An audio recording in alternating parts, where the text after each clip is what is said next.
শোল মাছ যে এত মজার হয় আমি কিন্তু আগে জানতাম না।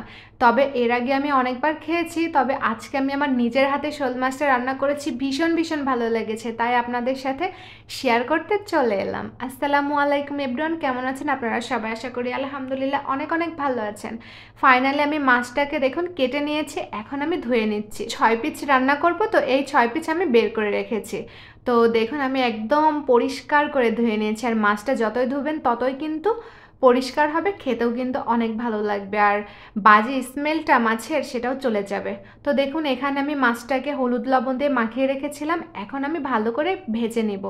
তবে বেশি ভাজা যাবে না, কিছুটা লালচে হয়ে আসলে ভেজে নিতে হবে। দেখুন আমার ভেজে নেওয়া হয়ে গেছে, এখন আমি এক এক করে মাছগুলোকে উঠিয়ে নিচ্ছি। আমার শাশুড়ি মা এই শোল মাছটা অনেক অনেক ভালো করে রান্না করতে পারে, মানে অনেক ভীষণ টেস্টি হয়।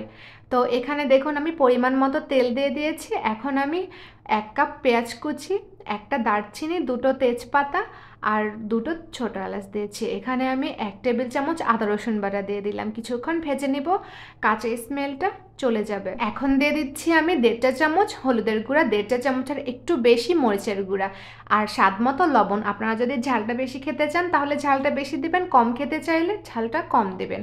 আর এখানে দিয়ে দিচ্ছি আমি জিরা বাটা 1.5 টেবিল চামচ, আর দিয়ে দিলাম আমি সাথে পেঁয়াজ আর 2টো কাঁচামরিচ বাটা।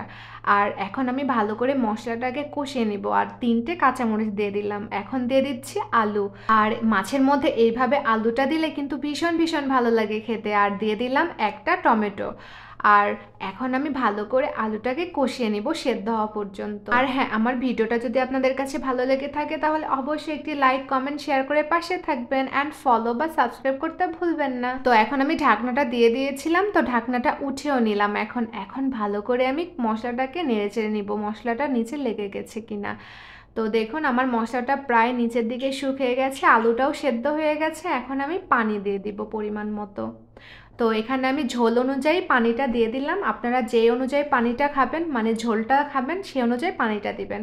তো এখন মাছগুলোকেও আমি দিয়ে দিচ্ছি। দেখুন মাছগুলো অনেক লোভনীয় না? হ্যাঁ, অনেক কিন্তু মজার। তো এখন আমি ঢাকনাটা দিয়ে দিলাম, তো ঢাকনাটা আবার উঠিয়েও নিয়েছি আমি।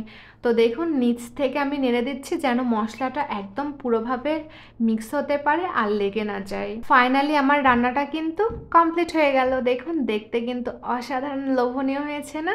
হ্যাঁ, খেতেও কিন্তু দারুণ হয়েছে। রোজার মধ্যে ব্যস্ততার কারণে ভিডিও ঠিকঠাক মতো আপলোড দিতে পারছি না, তো আপনারা এইভাবে ট্রাই করে দেখতে পারেন যারা মাছ খেতে পছন্দ করেন না। এখন দিয়ে দিচ্ছি আমি ভাজা জিরের গুঁড়ো, আর এই ভাজা জিরের গুঁড়োটা দিলে কিন্তু ভীষণ ভীষণ ভালো লাগে। তো ফাইনালি আমার রান্নাটা কমপ্লিট হয়ে গেছে, কেমন হয়েছে অবশ্যই জানাবেন, আর লাইক কমেন্ট করে পাশে থাকবেন। সবাই ভালো থাকবেন, সুস্থ থাকবেন। আসসালামু আলাইকুম।